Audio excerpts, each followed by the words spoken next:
Hi, മധുരക്കിഴങ്ങ് കൊണ്ടൊരു കറി ഉണ്ടാക്കിയല്ലോ. നല്ല അടിപൊളി ഒരു കറിയാണ് ഈ മധുരക്കിഴങ്ങ് കറി. ഞാനൊരു മീഡിയം സൈസ് മധുരക്കിഴങ്ങ് എടുത്തു, അത് കഴുകി കട്ട് ചെയ്തെടുത്തു. ഇനി ഇത് വേവിപ്പിച്ചെടുക്കണം. അതിന് ഒരു കുക്കറിൽ വെള്ളമെടുത്ത് അതിലേക്ക് ഞാൻ കട്ട് ചെയ്ത മധുരക്കിഴങ്ങ് ഇട്ട് കൊടുത്തു. മൂടി വെച്ച് ഒന്ന് വേവിപ്പിച്ചെടുത്തു. ഈ കറിയിലേക്ക് വേണ്ട വെജിറ്റബിൾസ് എടുക്കാം. ഒരു സവാള, 5-6 പച്ചമുളക്, പിന്നെ കുറച്ച് ചെറിയ ഉള്ളി, പിന്നെ കുറച്ച് കറിവേപ്പില, ഒരു ചെറിയ കഷ്ണം ഇഞ്ചി, അതൊക്കെ ചെറുതായി കട്ട് ചെയ്തെടുക്കാം. പിന്നെ കുറച്ച് തേങ്ങ, അത് ചിരകിയത് ഞാൻ മിക്സിയിട്ട് ഒന്ന് അടിച്ചെടുക്കിയത്. മധുരക്കിഴങ്ങ് വെന്ത് വന്നിട്ടുണ്ട്. ഇനി നമുക്ക് അതിലെ വെള്ളം മാറ്റാം. ഒരു പാത്രത്തിലേക്ക് മാറ്റി അതിലെ വെള്ളം മാറ്റി കൊടുക്കുക. ഇനി ചൂടാറിയാൽ നമുക്കിതിൻ്റെ തൊലി ഒന്ന് ഉരിക്കണം. ചൂടാറിയപ്പോൾ ഞാൻ സാവധാനം അതിലെ തൊലിയൊക്കെ മാറ്റി കൊടുക്കുന്നുണ്ട്. കുറച്ച് ചൂടുണ്ട്, എന്നാലും ഞാൻ അത് മാറ്റി വേറൊരു പാത്രത്തിലേക്ക് മാറ്റി. അങ്ങനെ എല്ലാ കഷ്ണം മധുരക്കിഴങ്ങിൻ്റെയും തൊലി മാറ്റി ഒരു പാത്രത്തിലേക്ക് മാറ്റി. എന്നിട്ട് ഇനി ഇതൊന്ന് ചെറുതായി കട്ട് ചെയ്തെടുക്കണം. ചെറിയ പീസാക്കി എടുക്കണം.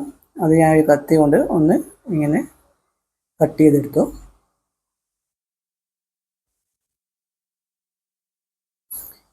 ഓരോ ചെറിയ ചെറിയ പീസുകളാക്കി ഇതുപോലെ ആക്കിയെടുത്തു. ഇതിലും ചെറുതാക്കാൻ പറ്റുമെങ്കിൽ അത്രക്കും നല്ലത്. ഇനി ഒരു പാൻ എടുത്ത് അത് ചൂടായി വരുമ്പോൾ നമുക്ക് കുറച്ച് വെളിച്ചെണ്ണ ഒഴിച്ചു കൊടുക്കാം. അതിലേക്ക് ആവശ്യത്തിനുള്ള കടുക് ഇട്ട് കൊടുക്കാം. പിന്നെ ജീരകവും ഇട്ട് കൊടുക്കാം. ഇനി അതിലേക്ക് നമുക്ക് അരിഞ്ഞു വെച്ച ഇഞ്ചി ഇട്ട് കൊടുക്കാം.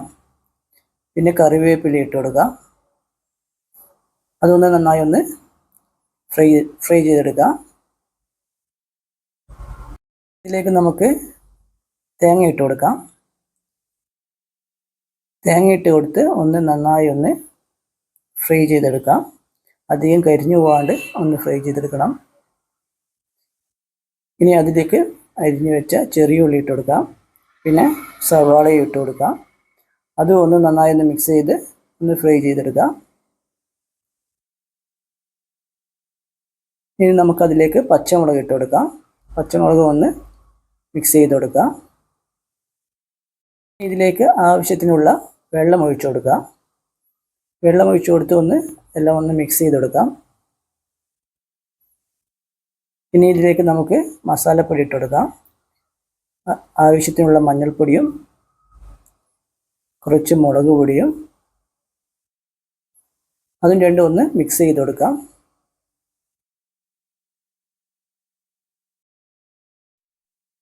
അതൊന്ന് മിക്സായി വന്നിട്ടുണ്ട്. ഇനി ഇതിലേക്ക് നമുക്കൊന്ന് വേവിപ്പിച്ച് വെച്ച മധുരക്കിഴങ്ങ് ഇട്ട് കൊടുക്കണം. മധുരക്കിഴങ്ങ് ഇട്ടിട്ട് അതിൽ കട്ടി പിടിച്ച ഭാഗങ്ങളെല്ലാം ക്ലോസാക്കി നമുക്ക് നന്നായി മിക്സ് ചെയ്ത് കൊടുക്കാം.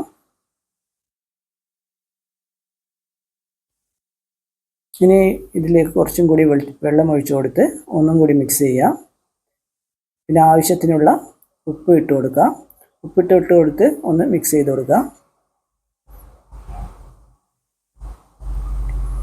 ഇനി കുറച്ച് സമയം വേവിപ്പിച്ചെടുക്കാം.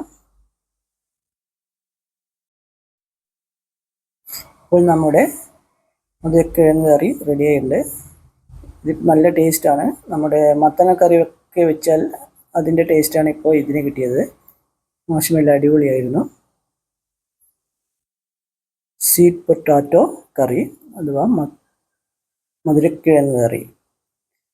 നിങ്ങൾക്ക് ഈ വീഡിയോ ഇഷ്ടപ്പെട്ടെങ്കിൽ എൻ്റെ ചാനൽ സബ്സ്ക്രൈബ് ചെയ്യുക, വീഡിയോ ഷെയർ ചെയ്യുക, ലൈക്ക് ചെയ്യുക. Thank you.